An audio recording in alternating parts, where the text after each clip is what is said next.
आपला महाराष्ट्र आपली बातमी पाहत रहा महाराष्ट्र रोजनामा। निकृष्ट धान्याविरोधात लाभार्थ्यांचा संताप, तहसीलदारांच्या दालनासमोर तांदूळ ओतला।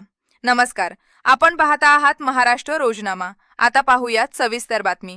सार्वजनिक वितरण व्यवस्थेतून मिळणाऱ्या निकृष्ट दर्जाच्या धान्यामुळे संतप्त झालेल्या लाभार्थ्यांनी थेट तहसील कार्यालय गाठत प्रशासनाचा निषेध केला। संतप्त लाभार्थ्यांनी तहसीलदारांच्या दालनासमोर तांदूळ ओतून निकृष्ट धान्याच्या वितरणाविरोधात तीव्र नाराजी व्यक्त केली। ही घटना बुलढाणा जिल्ह्यातील चिखली तहसील कार्यालय येथे घडली। या घटनेमुळे एकच खळबळ उडाली आहे। रेशन दुकानातून मिळालेला तांदूळ निकृष्ट दर्जाचा असून तो खाण्यायोग्य नसल्याचा आरोप लाभार्थ्यांनी केला। तांदळात किडे, खज आणि चुरगळलेला माल असल्याचंही त्यांनी सांगितले। याबाबत पुरवठा विभागाच्या कारभारावर लाभार्थ्यांनी तीव्र नाराजी व्यक्त केली। हा तांदूळ आम्ही कोंबड्यांनाही खाऊ घालू शकत नाही, मग माणसांनी तो कसा खायचा, असा संतप्त सवाल लाभार्थ्यांनी उपस्थित केला। तसेच तहसीलदारांनी स्वतःच्या कुटुंबासोबत हा तांदूळ खाऊन दाखवावा, असे आव्हानही आंदोलनकर्त्यांनी दिले।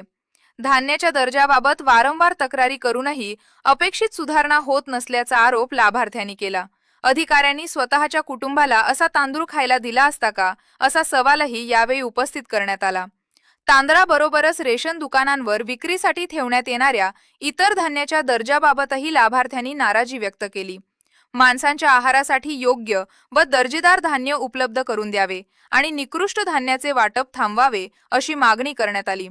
या प्रकारामुळे सार्वजनिक वितरण व्यवस्थेच्या कार्यपद्धतीवर प्रश्नचिन्ह निर्माण झाले असून संबंधित धान्याची गुणवत्ता तपासून दोषी आढळणाऱ्यांवर कारवाई करावी आणि लाभार्थ्यांना दर्जेदार धान्य उपलब्ध करून द्यावे, अशी मागणी नागरिकांकडून करण्यात आली। निकृष्ट धान्याविरोधातील या आंदोलनामुळे आता प्रशासन याबाबत काय कारवाई करते, याकडे लाभार्थ्यांचे लक्ष लागले आहे।